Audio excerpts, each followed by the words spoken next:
and also we share the screen. And I encourage everyone na buksan nyo pa rin yung mga physical Bibles nyo para ma-check nyo yung mga babasahin natin para sa other translations.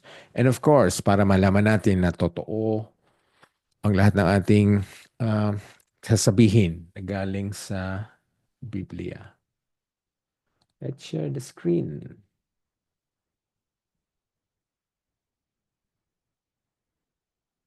Okay, our topic for tonight is pang 25 na ano na to, na part.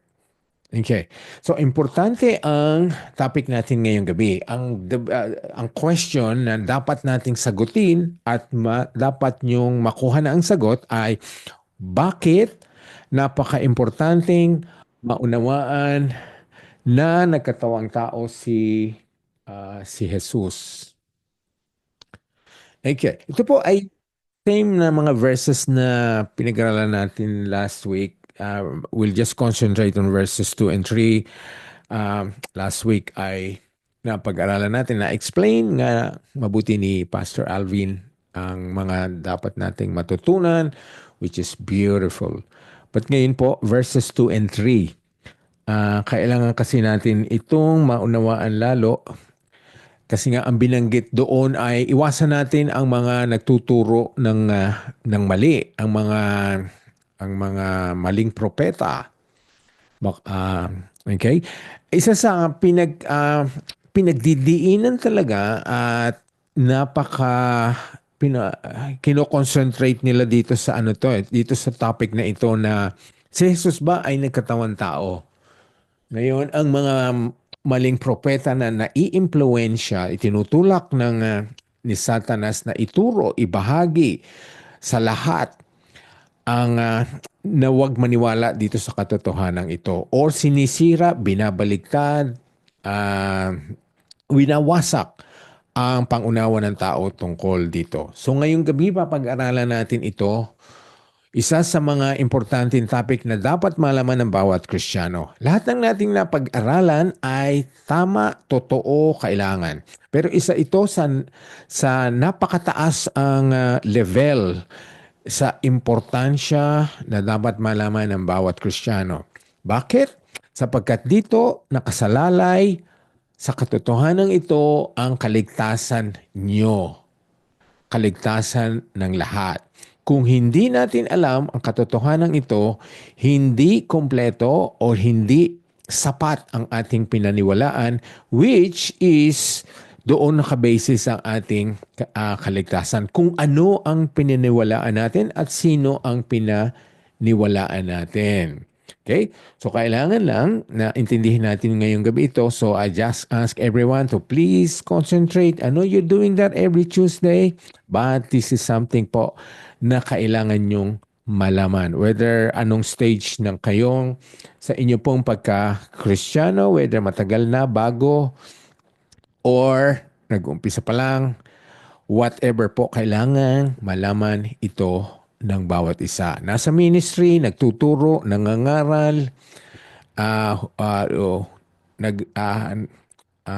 lumalayo at naghahasik ng binhi ng ebanghelyo, mga misyonaryo, kailangan malaman ito. Importante po. I cannot emphasize more the importance of you and I knowing this truth. This is po ang pinaka-foundation or pinakamalaking ingredients ng ating pong salvation. Ang ebanghelyo. Nakasalalay dito kung totoo bang nagkatawang tao si Jesus o hindi. At bakit talagang importanteng wasakin ang katotohanan ito ng kaaway. Kaya basahin natin ngayon sa 1 John.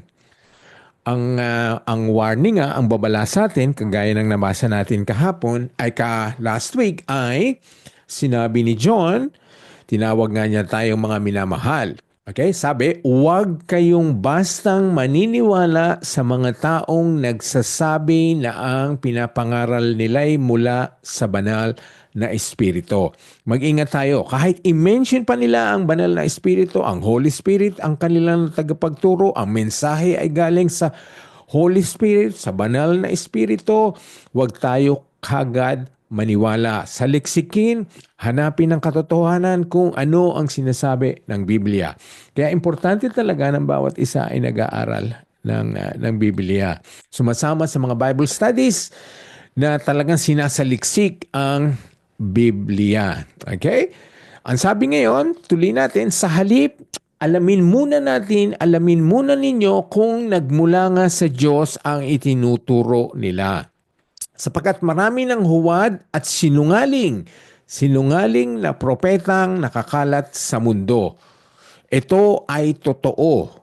Nakakalat na sila sa mundo at ginagamit ang lahat ng social media para tayo ay linlangin, para ma-deceive, para mailigaw ang marami. Nakakalat sila talaga. Maling propeta. Okay? So nakakatakot po. Kasi diyan, sa pamamagitan ng mga turo nila, maraming mapupunta ng impyerno. Marami silang inaakay at ililigaw. Marami ang nakukurap ang kanilang paniniwala tungkol sa kaligtasan.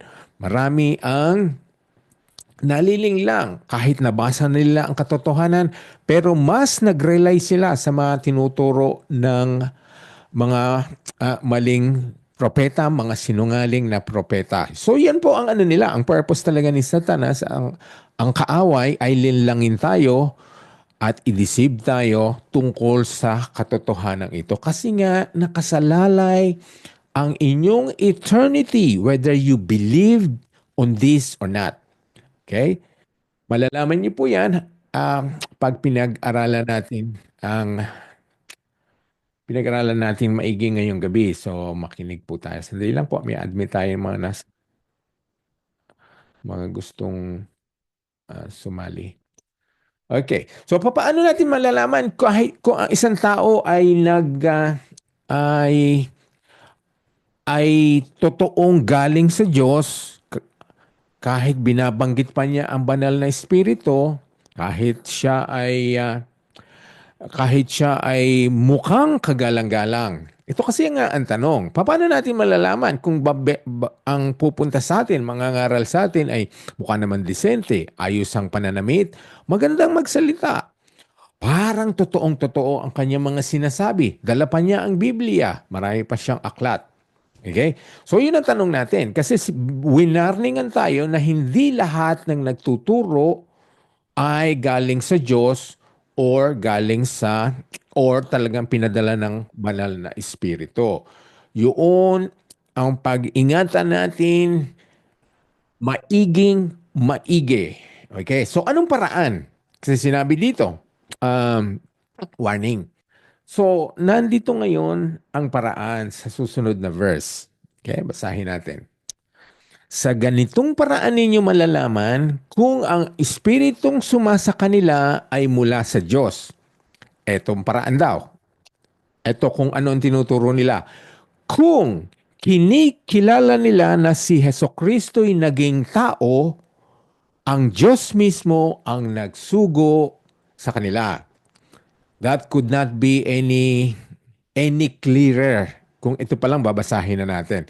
Ito ang basihan. Pinapangaral ba nila, itinuturo ba nila na si Kristo ay naging tao? So nakikita natin, importante itong subject na ito. The incarnation of Jesus Christ, whether Jesus Christ is fully God and fully man. Or Jesus Christ is true God and true man. Okay? Doon ang paraan. So, yan po ang tanda. Yan kagad ang saliksikin natin. Ang tinuturo ba nito na si Kristo ay pinanganak sa mundong ito at naging tao? Okay? So, wala pong hirap. Marami naman at halos lahat tayo ay naniniwala na si Jesus ay Diyos. Sabagay, maraming rin nga tumataligsa dito. Maraming sinasabi si Jesus ay propeta lamang, hindi siya Diyos. Pero ngayong gabi, ko-concentrate natin na si Jesus, naniniwala po tayo na si Jesus ay tunay na Diyos at siya ay tunay na tao din. Siya ay nagkatawang tao. Talagang pinanganak po si Jesus at nagkatawang tao. Hindi lamang siya ah, isang imagination, isang imahin sa isipan ng mga tao, mga ikinuwento, ipinasa, pero talagang historical figure si Jesus Christ. Nasa history po na talaga siya ay lumabas, pinanganak, nangaral, lumakad dito sa daigdig na ito. Okay? Ang sabi sa 2 John 1:7, mahalaga ito dahil marami nang nagkalat na manlilinglang sa mundo. Ito ang mga taong hindi kumikilala na si Hesukristo ay naging tao. Sila'y mga manlililang at antikristo. Malinaw na sinasabi. Antikristo po sila. Okay? Manliling lang. Again, sinabi na naman sa 1 John, sa 2 John, ito ang kinakalat nila sa mundo. Ayaw nilang tanggapin na si Jesus ay naging tao. So ano ba talaga ang kung pinipigilan ang katotohanan ito ng kaaway, then this must be very, very important or very vital sa paglakad ng mga Kristiyano o sa paniniwala ng mga Kristiyano. Kasi kung hindi, ang kaligtasan po ay apektado. Kasi ang kaligtasan natin, sinabi ng Biblia, ikaw ay maliligtas sa pamagitan ng by the grace of God, sa pamamagitan ng ating pananampalataya. So, again, it's based on what we believe. Okay. Kung hindi nagkatawang tao si Kristo, malaki po ang problema natin. Kung ang Kristiyano ay naniniwala lamang na si Jesus ay Diyos lamang at hindi siya tao, malaking problema. Kasi hindi po kumpleto ang ating pinapaniwalaan. Doon, paulit-ulit ko pong sasabihin, nakasalalay dito ang ating kaligtasan sa humanity ni Jesus Christ. Okay?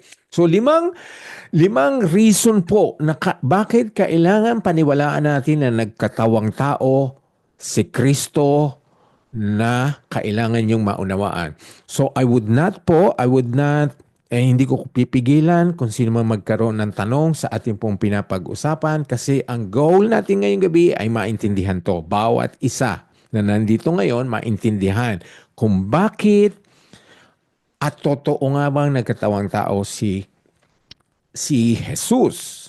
Okay? Ang number one reason po, bakit kailangang maging tao si Jesus ay upang mamuhay siya sa ilalim ng kautusan. Okay, yan ang first reason. So, let's read the scripture na nagsasabi na ito nga. Okay, let's turn to Galatians 4, verses 4 to 5, and I encourage you to open your Bibles as well. Okay, ang sabi doon, ngunit nang sumapit ang tamang panahon, isinugo ng Diyos ang kanyang anak na isinilang ng isang babae. At ito, namuhay sa ilalim ng kautusan.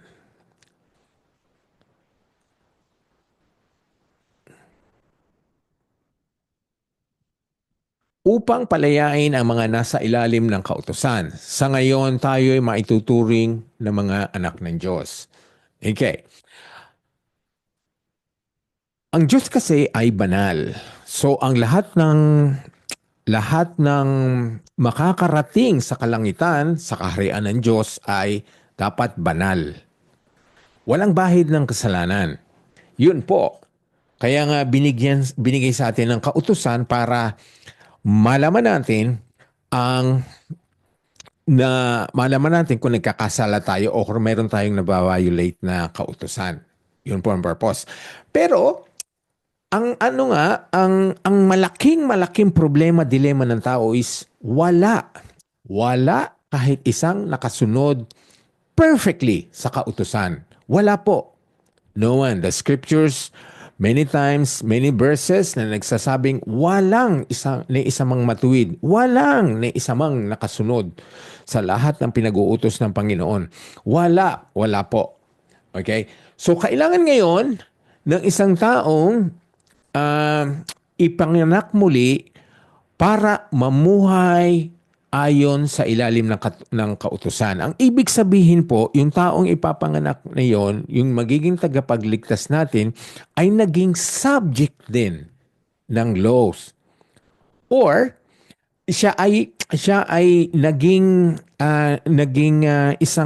isang tao na sumunod ba o hindi sa kautusan. Kasi nga kung ikakatwiran ng tao na dahil tayo ay tao lamang, kaya imperfect tayo, hindi natin masusunod ang lahat ng batas, lahat ng kautusan, merong mga taong pwedeng ikatwiran yan. Pwedeng ikatwiran, tao lang naman ako eh. Okay? So, ang ginawa ngayon ng Diyos, nagpadala siya ng isa ring tao, ang ating Panginoong Hesus. Kaya nga, nagkatawang tao siya ay nasa ilalim ng kautusan at nasunod niya perfectly ang kautusan. Yun ang sinasabi ng scripture po. Nakasunod siya. Siya lamang ang nakasunod perfectly. So, hindi na makakatwiran ng tao na imposibleng ang tao ay makasunod ng lahat ng kautusan. But Jesus Christ did. He did it so perfectly. Kaya namuhay siya dito sa ilalim ng kautusan nang wala na kahit isang bahid na kasalanan. Kaya nga, yung verse 5 sinasabi, upang palayain ang mga nasa ilalim ng kautusan. Walang makakapagpalaya sa atin kung ang magpapalaya sa atin o ang Savior ay hindi perfect. Kung hindi siya sinless. Okay? At hindi naman siya pwedeng magpasailalim ng kautusan kundi siya tao. Kasi ang Diyos, kung halimbawa si Jesus Christ ay Diyos lamang, how can be subject to the laws? Kasi Diyos siya ang nagbibigay ng law. Ang tao ang sumusunod sa law. Okay? Kaya nagkatawan tao siya. Yan po ang isang dahilan. Para ipakita ng Diyos na isang tao ay merong isang taong perfectly that will obey the law, and that one is Jesus Christ, who would become our Savior. Kasi ang sabi ng Galatians, ipinanganak siya, isinugo, namuhay sa ilalim ng kautusan upang palayain ang mga nasa ilalim ng kautusan. Tayo, para palayain tayo. Remember, we are nasa ilalim ng kautusan if we are desiring and intending and yun ang gusto natin makarating sa langit. So, kailangan, kung makakarating tayo sa langit, ay kailangan maging perfect tayo. Masunod natin ang lahat ng batas. Kung hindi, kahit isa po, we deserve to go to hell. Okay? So, sa ganung paraan tayo maituturing ng mga anak ng Diyos. Yung si Jesus Christ na ating pong tagapagligtas ay pinanganak, namuhay, naging tao, nasunod, fulfilled the law, namuhay siya sa ilalim ng kautusan. Okay? So, yun po ang dahilan. Kasi kung hindi siya nagkatawan na tao, how can he be subject to the law? How can we demonstrate to us na kayang sumunod ang isang tao na namumuhay na matuwid sa harap ng Diyos, that He can do that perfectly? Well, He's the only one who can do that. Kaya nga, kailangan natin siya sa buhay natin. Kasi nga, we're imperfect, we're not able to do that, but we can be righteous and perfect in the eyes of God when we become one with Jesus Christ.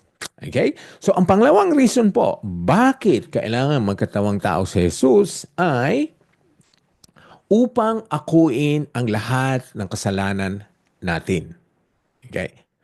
So, kung si Jesus ay Diyos lamang at hindi siya tao, hindi niya pwedeng akuin ang kasalanan natin, because how can God he accept and carry and suffer for all the sins of the world, where he is God and sin cannot exist even for a very brief moment. Kaya kailangan magkatawang tao siya para yung sarili niya, his humanity would be able to carry our sins, maipapasa sa kanya ang lahat ng kasalanan ng tao. Kasalanan mo at kasalanan ko. So, yun ang pangalawang reason bakit kailangan siya maging tao. Kasi ang sabi sa 2 Corinthians 5:21, kailanmay hindi nagkasala si Kristo. Ngunit alang-alang sa atin, itinuring siyang makasalanan para sa pamamagitan niya ay maituturing tayong matuwid ng Diyos. Okay? So, itinuring siyang makasalanan. So, hindi po pwedeng ituring na makasalanan ang isang Diyos. Kailangan siya ay tao. So, si Jesus lamang ang totoong Diyos at totoong tao. Kaya, siya ay naituring na kasalanan kasi tinanggap niya ang lahat ng kasalanan natin at pinagdusahan niya. Okay? So that's the second reason why Jesus Christ had to take upon himself the human form. Kaya siya nagkatawang tao. Pangatlo, bakit kailangan siya magkatawang tao? Upang tanggapin ang kaparusahan ng kamatayan. Itinalaga ng Diyos na ang kabayaran ng kasalanan ay kamatayan. Itinalaga yan. We cannot question that. We cannot dispute that. Kasi yaan ang declaration ng Panginoon. Yaan ang itinalaga niya, kamatayan. So, lahat naman tayo ay nagkasala. So, we deserve death. Kaya nga ang unang parents natin, si Eva at si Adan, ay sila ang unang naka-experience ng death o separation dahil sa kanilang kasalanan. Kasi sabi ng Panginoon, ang kabayaran ng kasalanan ay kamatayan. Ngayon, kung si Jesus ang tagapagligtas natin at siya ay Diyos lamang, paano siya mamamatay para sa atin? Papaano ipapataw ng Diyos ang parusa sa Kanya? Diyos siya, so ibig sabihin, walang epekto, hindi siya mamamatay, hindi siya masasaktan, hindi niya mararamdaman yon. So yun po ang pangatlong dahilan bakit kailangang magkatawang tao si Jesus upang pagdusahan at para mamatay sa para sa kabayaran ng ating kamatayan. Mabasahin natin sa Leviticus 17:11. Itinalaga na ito sa Old Testament pa lamang na kailangan dumanak ang dugo. O ibig sabihin, kailangan may mamatay para matubos ang kasalanan. Okay, basahin natin sa Leviticus 17:11. Ang sinasabi doon na malinaw, sapagkat ang buhay ng bawat nilalang ay nasa kanyang dugo at iniutos sa inyo ng Panginoon na ang dugo ay gamitin ninyo bilang pangtubos sa inyong mga kasalanan dahil ang dugo ang nagbibigay ng buhay at siyang pantubos ng tao sa kanyang mga kasalanan. Dugo. So, alam naman natin na hindi dadanak ang dugo unless someone is killed. So, noong Leviticus, ang ginamit nila ay ang mga hayop. Para dumanak ang dugo, yung dugo ang pinanlinis nila, pinangwiwisik nila doon sa different parts ng temple noon. At pagkatapos, yun ang nagiging dahilan ngayon para makover or magkaroon ng kapatawaran ang tao. Kailangan may mamatay, kailangan may dumanak ng dugo. Okay? So, kung ang Diyos, si Kristo ay Diyos lamang, hindi siya nagkatawang tao, hindi siya mamamatay, hindi dadanak ang dugo na galing sa Kanya. Basahin natin sa Hebrews. Ayon sa kautusan, halos lahat ng bagay ay nililinis sa pamamagitan ng dugo. At kung walang pag-aalay ng dugo, walang kapatawaran ng mga kasalanan. Without shedding of the blood, there is no remission of sins. So without a man dying, so walang dadanak na dugo. Kung si Jesus ay Diyos lamang, hindi siya mamamatay. So siya ay tunay na Diyos at tunay na tao, kaya siya ay namatay, siya kaya dumanak ang dugo, kaya naalay niya ang dugo niya para sa kapatawaran natin. Kung hindi namatay si Jesus, walang kapatawaran. Ang sabi, Hebrews 9:22, kung walang pag-aalay ng dugo, walang kapatawaran ng mga kasalanan without shedding of the blood, without someone dying. And that someone has to be perfect, acceptable, pleasing to God. And who would that be? Only Jesus Christ. That's why he had to become a man. Kaya nagkatawang tao siya. Okay, so sana po nakikita nyo. Kasi kung Diyos siya, hindi siya pwedeng mamatay. Pero fully God, fully man, kaya namatay siya, dumanak ang dugo. Nung dumanak ang dugo, tayo ay nagkaroon ng kapatawaran. Again, yan ang tinalaga ng Diyos. Hindi natin ma-question. Yun yung sinabi ng Diyos, ang dugo lamang ang paraan para malinis ang kasalanan, para magkaroon ng kapatawaran ang mga tao. Pang-apat na reason, bakit kailangang maging tao si Jesus? Upang pagdaanan niya ang lahat ng ating kahinaan. Okay?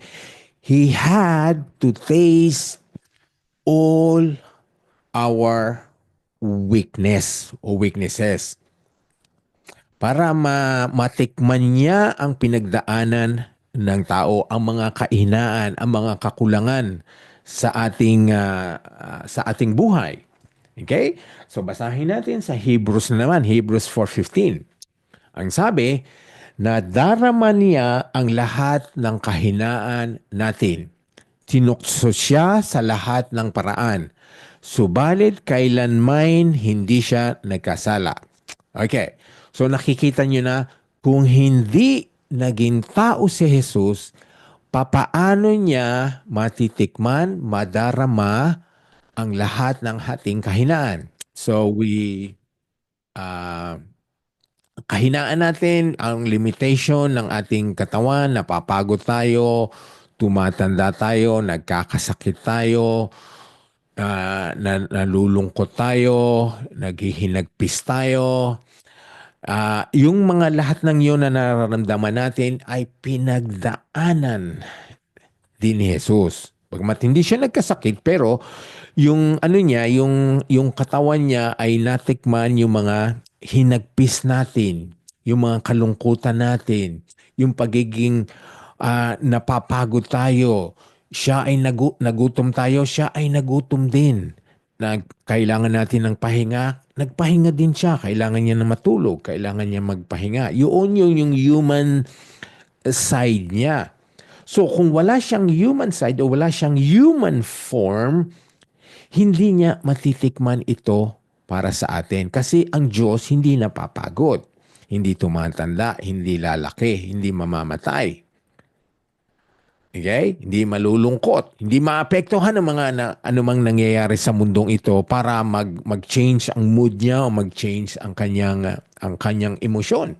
Pero si Jesus, nakita natin, nabasa natin na siya ay nagre-rejoice, siya ay umiyak, siya ay nalungkot, siya ay naghinagpis.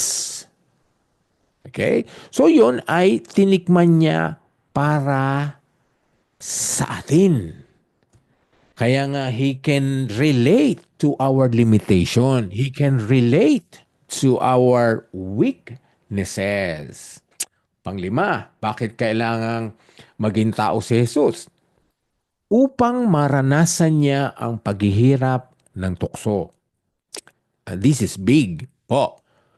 So kung si Jesus ay Diyos lamang, hindi siya pwedeng tuksohin. Hindi makakalapit ang tukso sa kanya o walang epekto ang tukso sa kanya. Wala siyang kapasidad.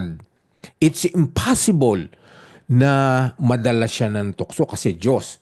Pero ang tao, si Jesus Christ ay nagkaroon siya ng kapasidad whether madala ng tukso o hindi, gumawa ng kasalanan o hindi. But Jesus Christ remains sinless. Hindi siya na hindi siya nadala ng tukso. Pero ang sabi, naghirap siya sa tukso. Naghirap siya para iwasang na mag-surrender o yung bumigay doon sa tukso na ibinigay sa kanya. Basahin natin sa Hebreo pa rin.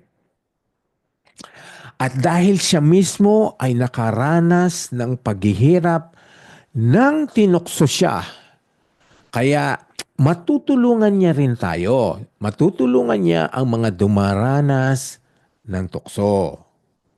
Okay? So kung hindi siya naging tao, he cannot be subjected to temptation. And the temptation would be impossible to have an effect on him because he is God. But because he's fully man, at the same time, he was subjected to temptations. Pero hindi siya bumigay. The Bible is clear, will maintain that Jesus Christ was tempted, but he did not commit any sin. Okay? So, yun. Yun ang 5 reason bakit kailangang magkatawang tao si Jesus. Okay? I-summarize natin. Ito pa ang 5 reason. Sana po ay capture nyo or isulat. Okay? 5 reason bakit kailangan magkatawang tao si Jesus. Upang mamuhay siya sa ilalim ng kautusan. Okay? Yes, that someone has to be a man. Pangalawa, upang akuin ang lahat ng kasalanan natin. That person has to be a man so that he can taste death and that he can suffer for our sins, that he can experience the full wrath of God. Okay? Upang tanggapin ang kaparusahan ng kamatayan. Again, if he was not a man, he would not die. But he died. That means he is fully man. Upang pagdaanan niya ang lahat ng ating kahinaan. If he was not a man, he would not have tasted na matulog, na magutom, na kailangan magpahinga, na umiyak, maghinagpis. If he was not a man, he would not have tasted that. Kaya nga natikman niya yon para sa atin so that he can comfort us. We can draw strength from him.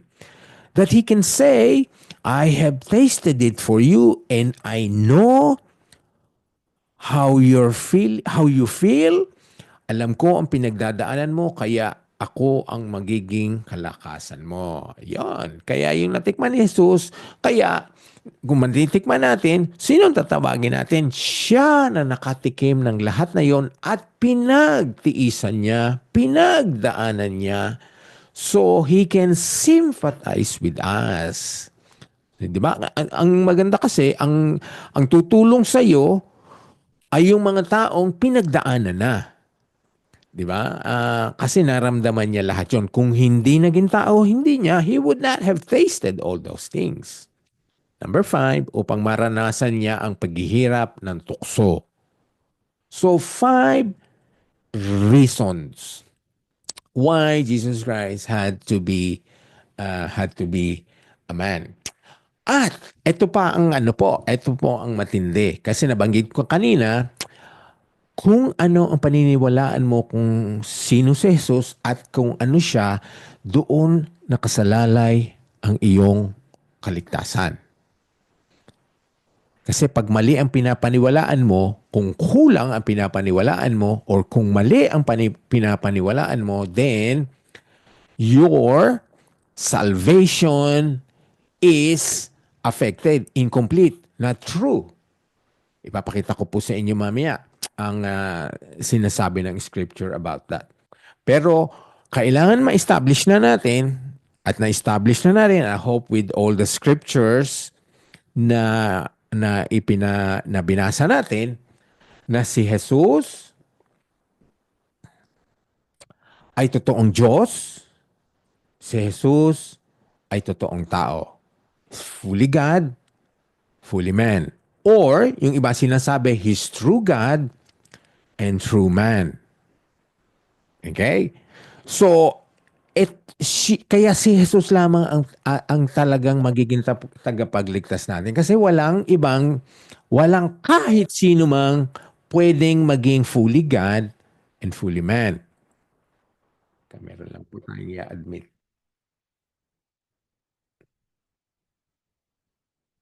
Okay? Why kailangan yung two natures na ito ay na kay Kristo? Bakit? Kasi ang puot ng Panginoon, the wrath of God cannot be, hindi pwedeng kayanin ng isang tao lamang. Kasi ang bigat nun. Napakabigat para akuin niya ang lahat ng kasalanan ng buong mundo at para ipataw sa kanya ang lupit ng puot ng Panginoon.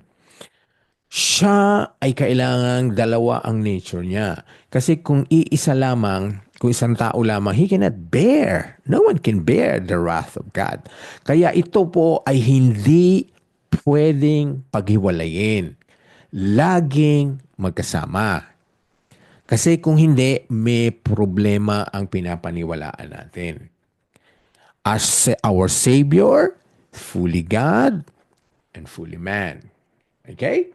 Kasi, ito po ang sabi sa Romans. Okay, unawain natin maigi ang sinasabi ng Romans po Unawain natin.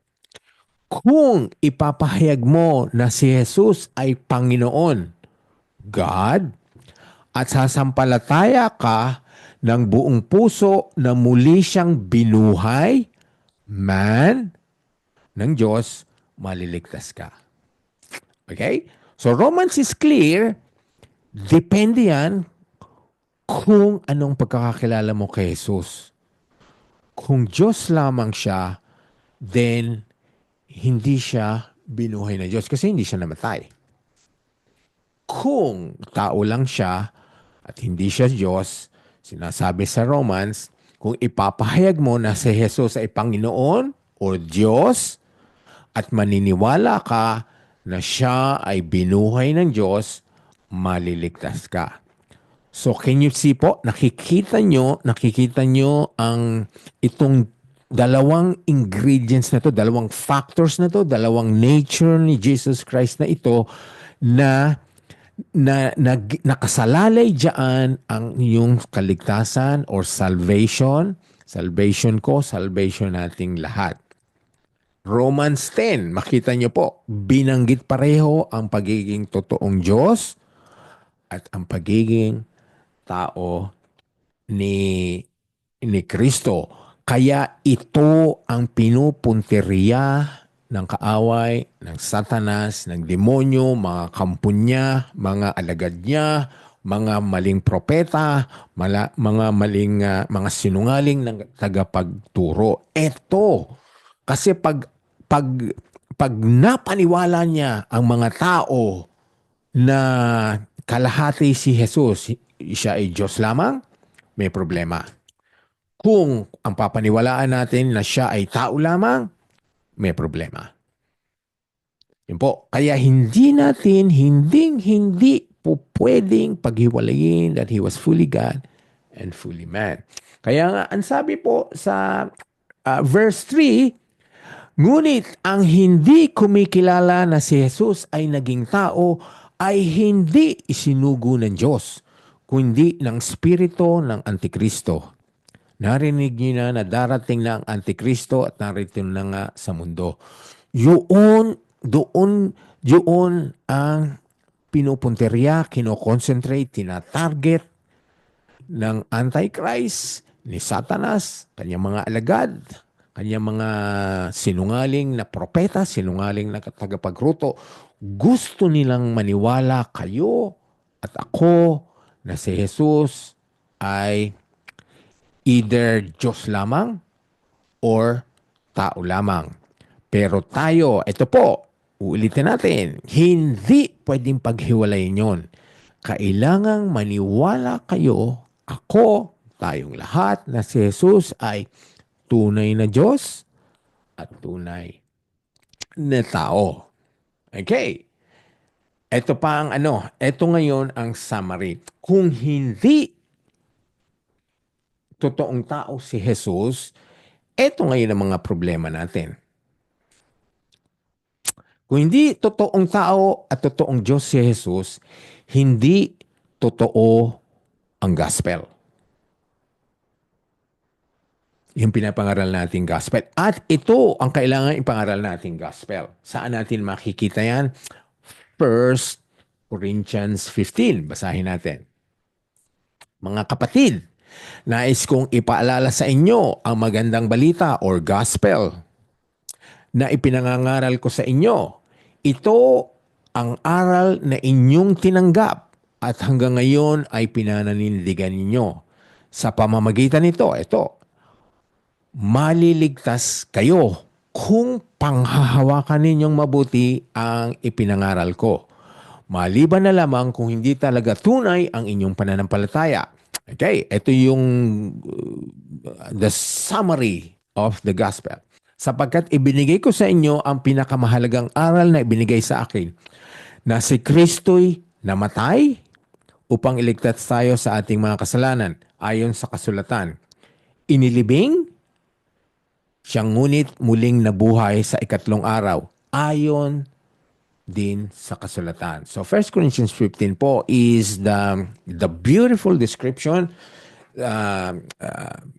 the complete description of the gospel. Yun ang pinapangaral natin. So kailangan ipangaral natin siya ay namatay, inilibing, nabuhay na maguli. 3 ingredients po na hindi pwedeng mawala sa gospel.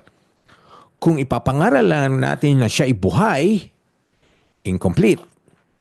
Kung ipapangaral natin lang na siya ay namatay, hindi natin emphasize na siya ay nabuhay, incomplete.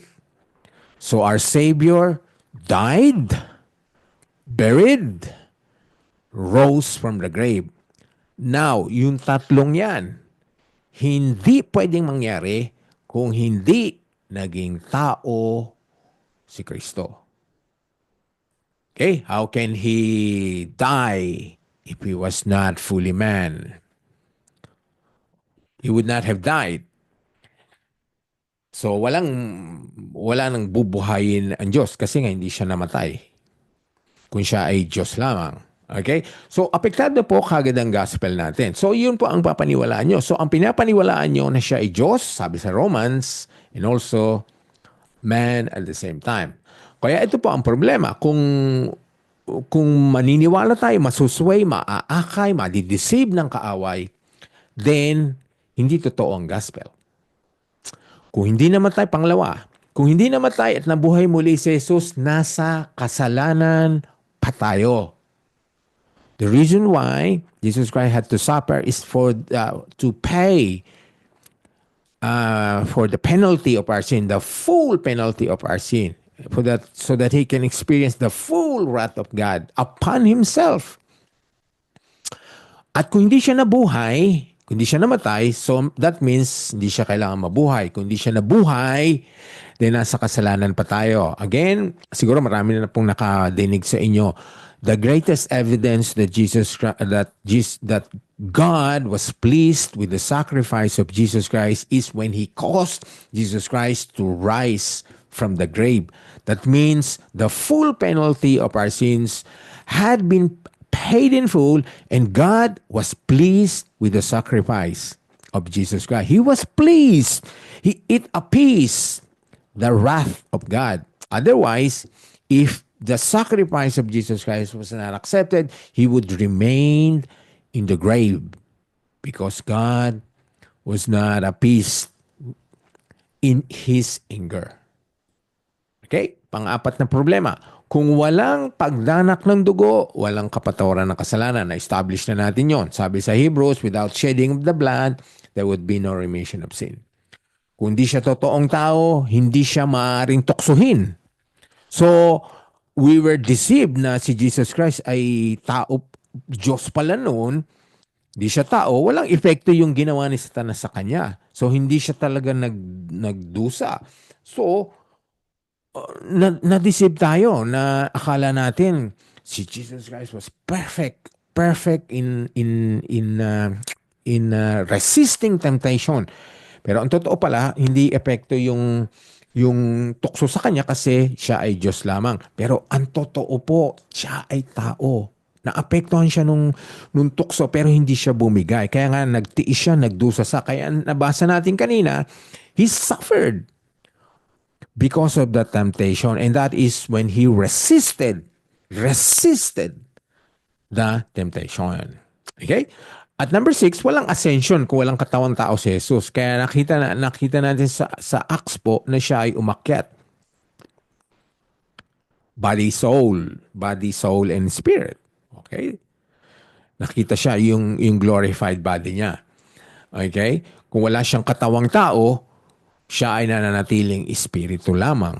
So wala silang nakitang umakyat sa langit. So nakikita niyo na po ang sinasabi ng scripture, pinagdidiinan ng scripture na siya ay fully God and fully man. At nakita na natin, nalaman na natin kung bakit ayaw ni Satanas ang katotohanan ito. Malaman mo, malaman ko, kasi ang pinaniwalaan nating ebanghelyo ay incomplete. But we believed, we relied, we recited, we declared a complete gospel that Jesus Christ, fully man and fully man, He died for my sins, for your sins. He was buried and He rose again from the dead. So, I would stop there unless para maintindihan natin o matanggap natin kung meron kayong question tungkol sa katotohanan dapat malaman mo at malaman ko para kahit anong tindi ng turo laban sa katotohanan ito ay i-resist nyo. Do not accept, do not believe, do not even listen to someone who would preach that Jesus Christ is half, either just fully man or just fully God. Your Savior and my Savior is perfect, sinless, fully God, and fully man. That's where I base my belief, the salvation that recited, that declared that He is God and that He rose from the grave. Means dalawang nature niya na hindi pwede pong paghiwalayin. Okay, anyone sa question sa ating pong dapat paniwalaan. So everyone should believe in this. So kung merong magtanong sa iyo, sino si Jesus? Dapat ma-explain na natin siya kung sino siya, kung ano ang nature niya, kung ano talaga ang nilalaman ng ebanghelyo. So sa mga umahayo po sa inyo, nangangaral, nagpupunta kung saan-saan sa evangelism, mga prison ministry, i-preach nyo, ibahagi nyo po ang kompletong ebanghelyo. Na si Jesus ay Diyos, tao, namatay, nilibing, binuhay uli. At yun ang paniniwalaan ng bawat isa pang siya ay tawaging born again or saved. Yung tatlo pong yun, namatay, nilibing, nabuhay. Anyone has a question, huwag po nating iwanan ng gabing ito na hindi kayo kumbinsido na ito si Jesus, kung sino siya at kung ano ang dalawang nature niya. Dahil dyan, ulitin ko po, nakasalalay ang pinaniwalaan nyo. Huwag papaniwalaan ang anumang bagay na hindi natin naiintindihan. Ngayon siguro, kung naniwala na kayo ngayon, mas maniniwala pa kayo at mas malinaw pa ang pinaniwalaan nyo. Kasi nga, itong mga katotohanan na ito. And now you can understand why the Satan and his false prophets and false teachers are concentrating and targeting this truth. Anyone has a question or anything to add?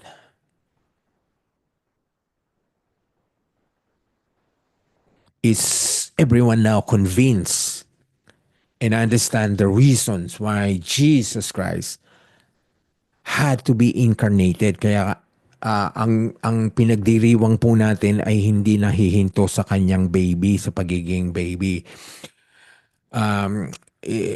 Of course, we rejoice that he was born in a manger. The whole world rejoices. But we also rejoice when he became an adult, a mature man, ready to minister to us as a true God and as a true man. That's how beautiful our Savior. That's how he was prepared to do anything for you and for me so that we can be saved. We can be restored in a perfect relationship with God. He's done it. He's done it. Finito, completo. Nothing else to add. Nothing else to subtract. All we need to do is to believe. Tayo naman po, ng mga born again na, sa ministry na, ay dapat yan ang pangaral natin, ipangaral natin. Humayo tayo, yaang kompletong katotohanan na yan ang sabihin natin. Tulungan po natin ang mga nadideceive. Marami pong nadideceive.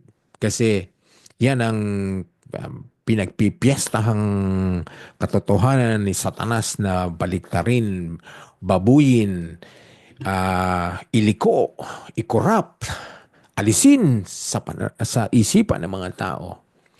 Pero ikaw at ako, dahil pinapag-aralan natin ang Biblia, ito po ay magugwardyahan tayo. Magkakaroon tayo ng shield.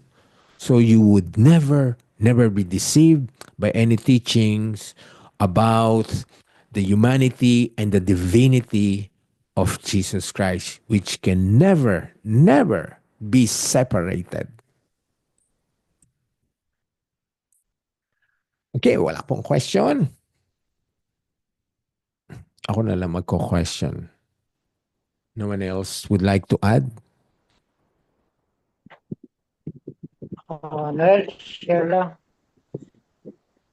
Okay. Dahil Jesus Christ, anak ng Diyos, at nagkatawang tao siya, nagkalaman siya. Walang pangkaraniwang taong gagawa na kayang ginawa ni Jesus Christ. Sa paggulpi lang sa kanya, mamatay ka na kaagad kung ito ay pangkaraniwang tao lamang dahil Diyos nga siya. Anak siya ng Diyos at nagkatawan tao siya. Nagawa niya yon sa haba ng parusang ginawa sa kanya, sa dami ng dugong ginawa sa kanya hanggang ipako sa krus. Nagawa niya yon dahil anak siya ng Diyos at naging tao. At hindi rin kakayanin ng pangkaraniwang tao ang mag-fasting ka ng 40 days. Kung tama ako sa sinabi kong fasting for 40 days at dadaan ka sa tukso. Hindi kakayanin ng pangkaraniwang tao yun.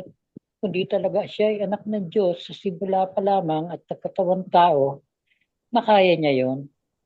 Meron siya talagang free will na pwede niyang bitawan yon. Pero dahil yun ang inutos sa kanya ng Ama sa Langit, nakaya niya yon. Pero kung pangkaraniwang tao, hindi kakayanin yun. Hindi kakayanin yun sa lahat ng anggulo. Hindi niya kakayanin ng pangkaraniwang parusa. Yun lang, Noel. Yeah, it had to be fully God and fully man, lalo na yung nangyari sa kanya sa krus.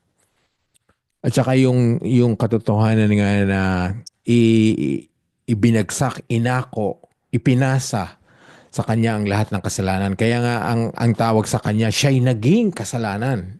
Hindi lamang niya dinala, siya mismo, he became sin for us.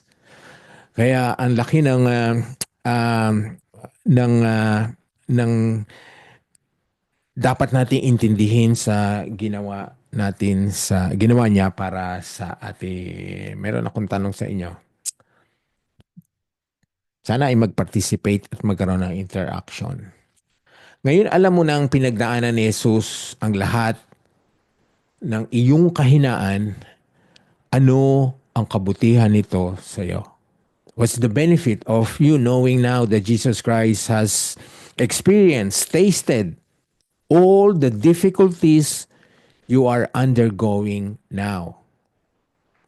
What is that knowledge na ngayon anong benepisyo nito sa iyo? At what would this do to you? Anyone?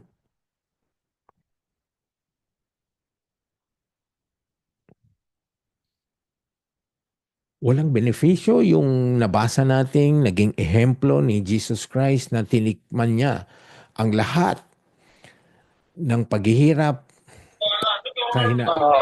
Pastor, si Arnold Yeah, po. Arnold. Anong benepisyo nito sa iyo o anong magagawa sa nito? Kasi po, parang mas pagtibayan tayo sa lahat ng temptation na natin sa bilang tao. Kasi nagkatawang tao.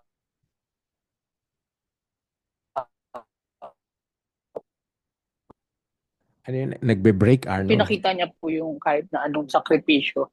Hindi po. Sorry po. Hello? Sige. Sige, pakiulit. Yeah, Clear na po? pakiulit. Sige. Para po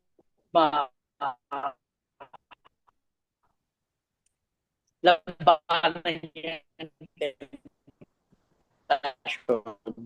Kaya po nagawa ni Jesus Christ yung mga bagay na pahirap sa kanya, pinakita niya na paniniwala niya sa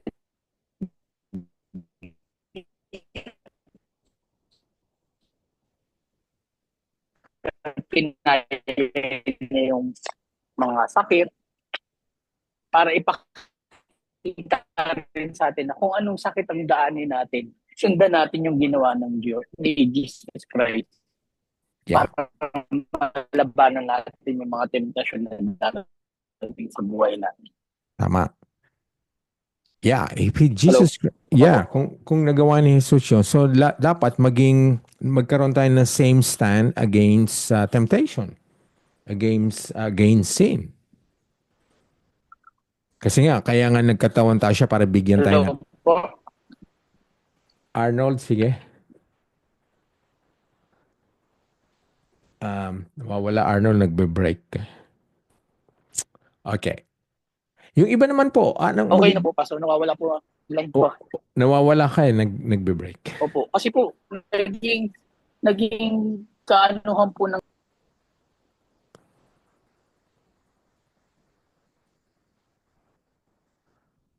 I'm sorry, Arnold, talaga nawawala ka kasi hindi nakukuha lahat ng sinasabi mo. Yung signal siguro, no? Nawala na po talaga, Pastor. Ako po, Pastor. Sige, anong sagot mo dito, Leslie?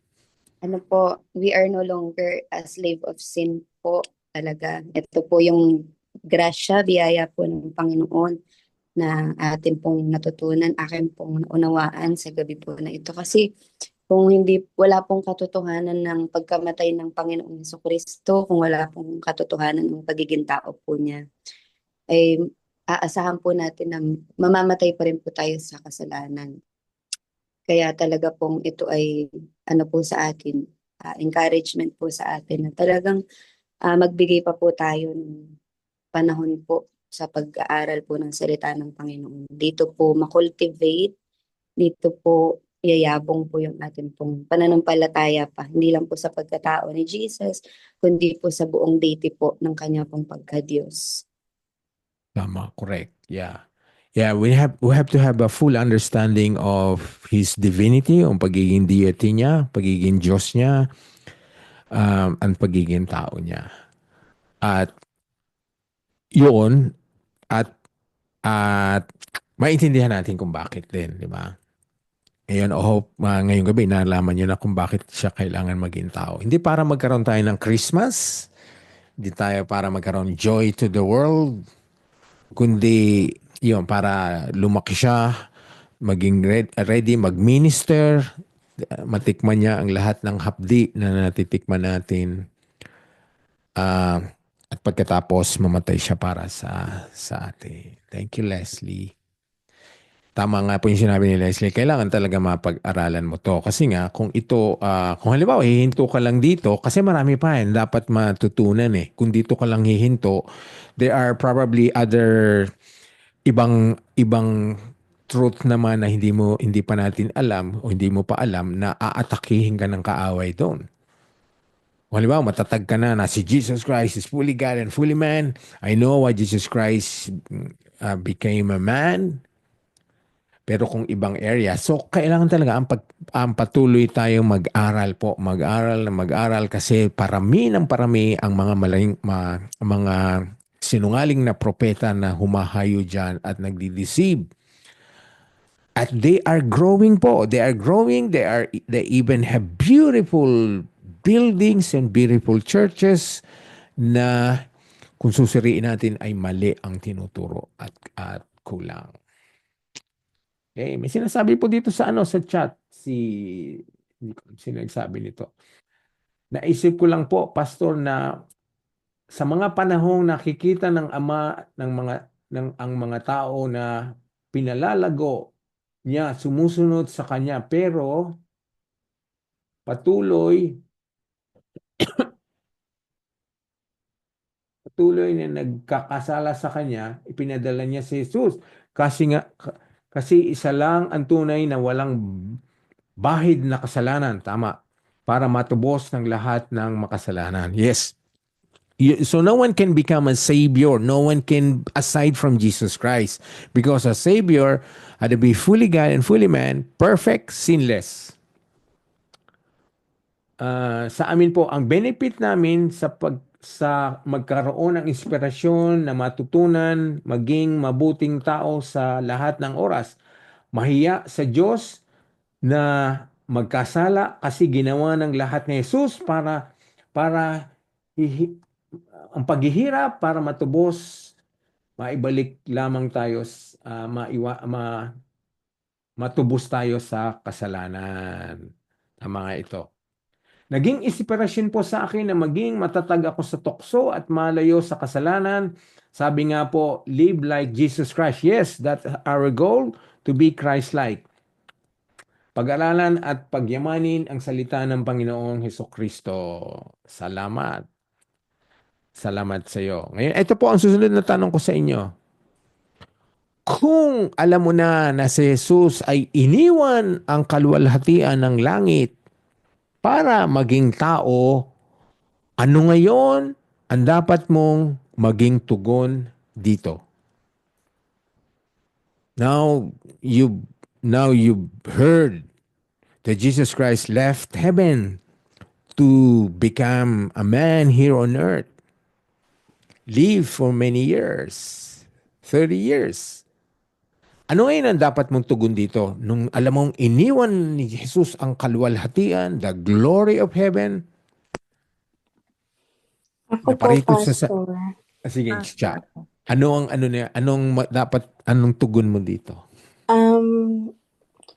Si Jesus Christ nga po is hinubad ang kanyang pagka-Diyos para maging mortal at maisalba tayo.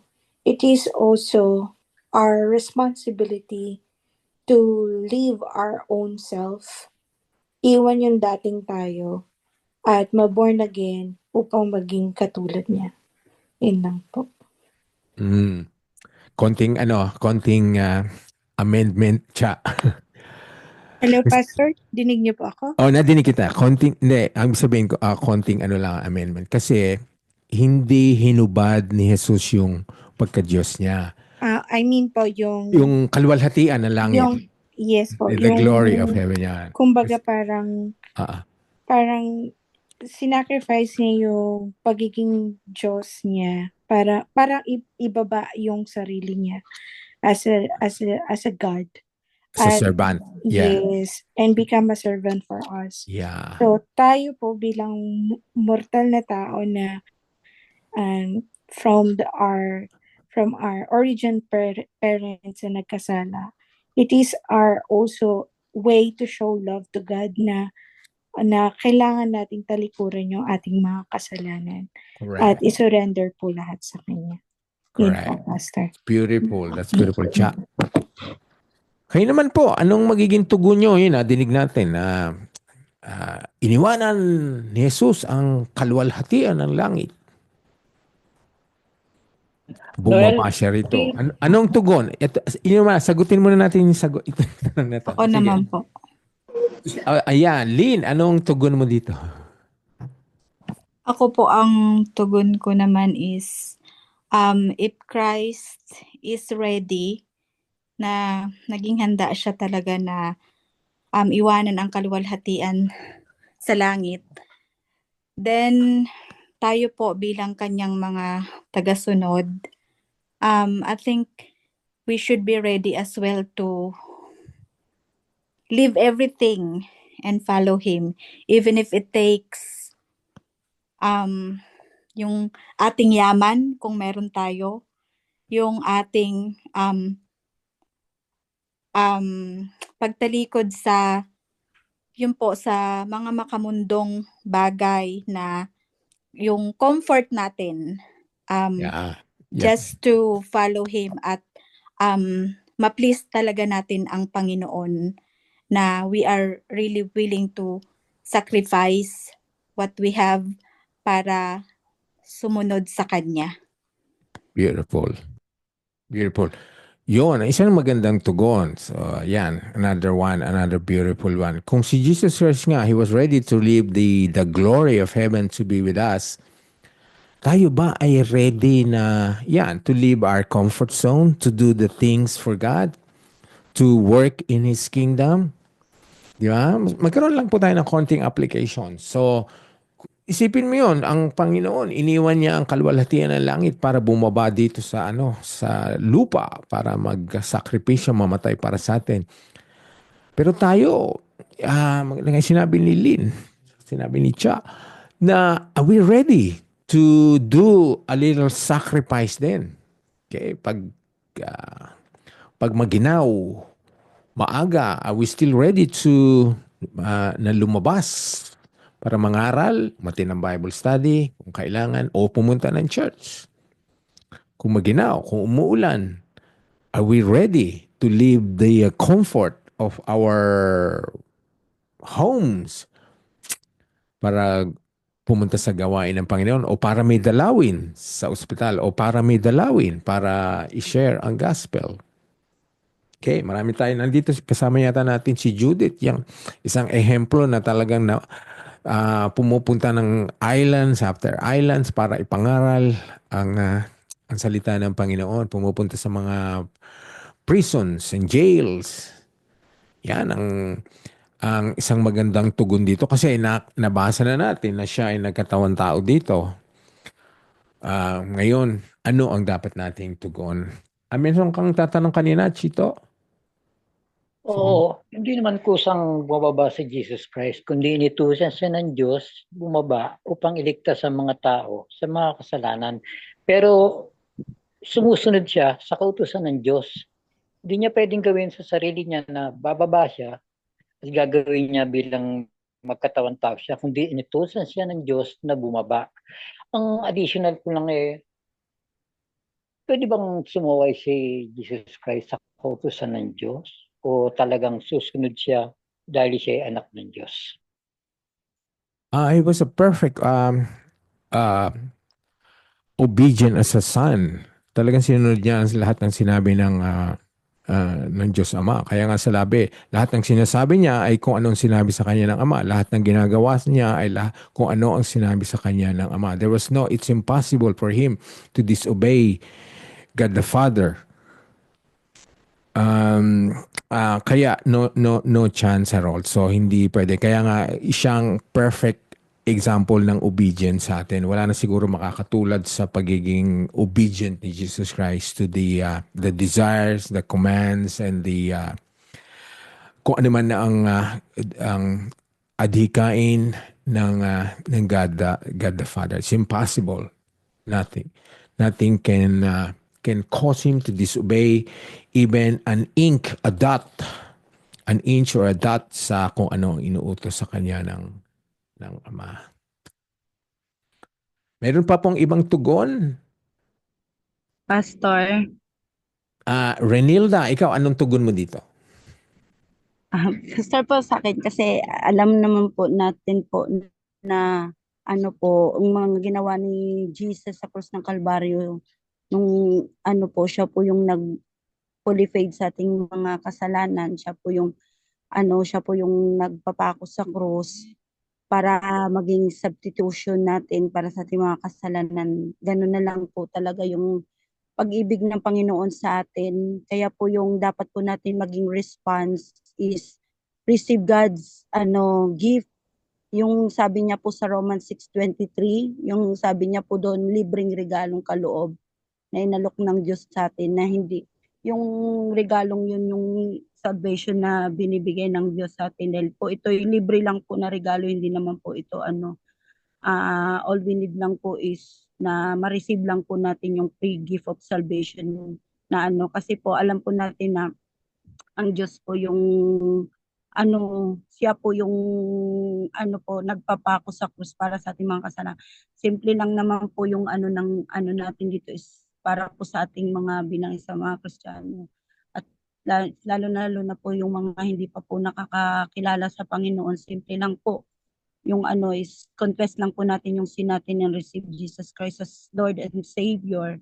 Yun lang po naman yung yun lang po yung po para po yung wag po nating patigasin po yung ating mga puso. Isa lang po yung inano ng Lord dito na bigyan po natin ng opportunity po na ma-receive natin yung God is giving us an opportunity to receive His grace. Yun lang po, Pastor. Beautiful. Yay. Thanks, Renilda. Yan. Huwag na patigasin ang puso natin. And last question po bago tayo magtapos. Namatay si Jesus. Last Noel, Yeah. Yep. Pumalik ba si Jesus Christ sa langit, tao? O bababa pa rin ba siyang tao? O hindi na siya tao na nasa langit? At bababa pa siya na hindi na tao? Nandoon pati yung katawan niya, glorified body, nasa langit na siya at babalik pa rin siya in the same form, the same manner, the same glorified body. Yeah, nasa langit siya. Nandun yung katawan niya. Yung tinanggap niya dito nung nag-incarnate siya, tapos nag-mature siya, so the same body. Nung nabuhay siya sa pagkamatay, so he was glorified. Andun na siya sa langit at babalik siya in the same form. Kaya nga sabi, every eye will see him. And that is after the rapture.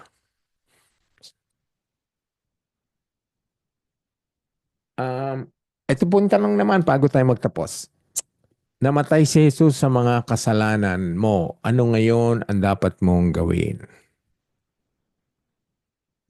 Anyone? One or two quick answers? Ako, Pastor. Good evening po. June, Kuya June. Good evening po, Pastor. Good evening.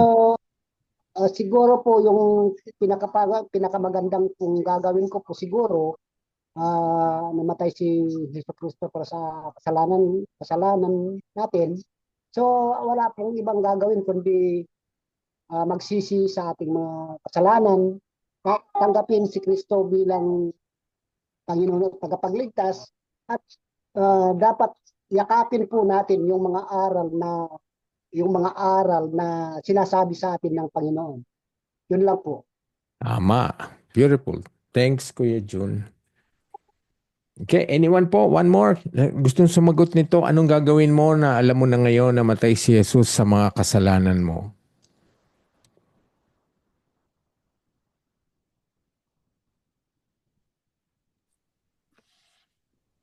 Pastor, share the gospel po doon sa mga taong hindi pa po nakakarinig para malaman po nila yung good news at katotohanan upang sila'y makatanggap at mailigtas din po. Yeah, that's beautiful. Yeah, knowing that God died for your sins should cause you to go out there and share the gospel and let them know that their sins too can be forgiven and that they can also benefit the death of Jesus Christ on the cross. Para sila din ay maunamaan na ang mga kasalanan nila ay pinagbayaran na. Kailangan lang nilang maniwala. Beautiful chat. Okay. Bago tayo magtapos, anything to add, Pastor Alvin or Kuya Long, June? Meron kayong gusto idagdag? Wala naman? Okay.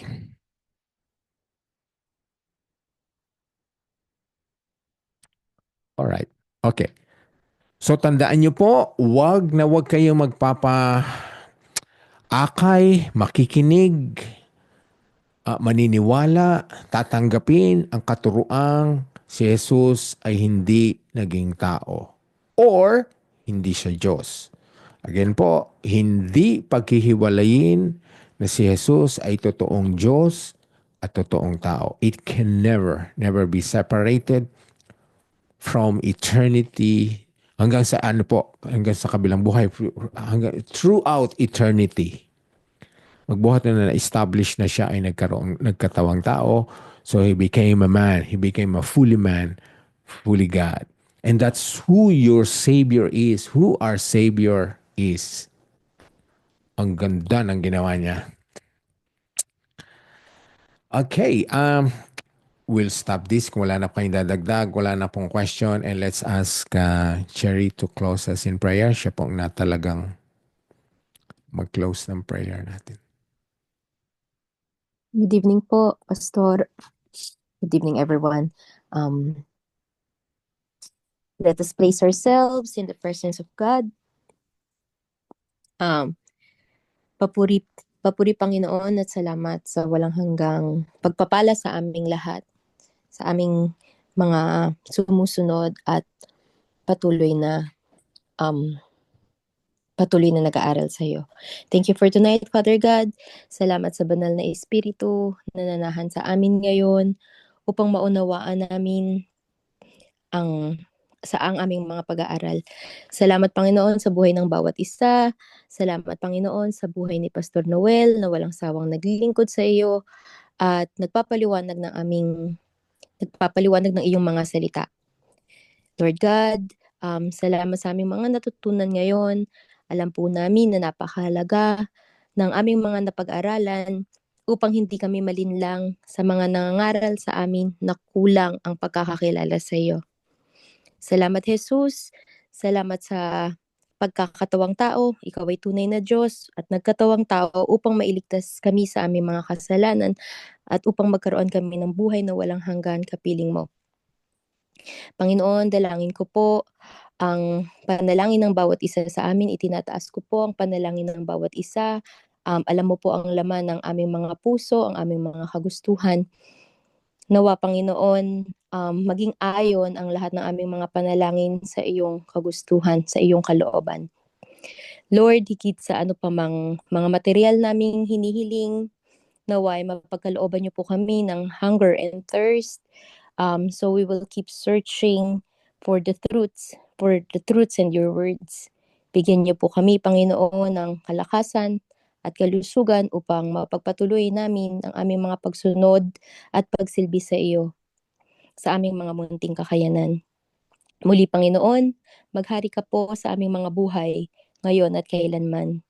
Itinataas po namin ang aming mga panalangin sa ngalan ng iyong anak na si Jesus. Amen.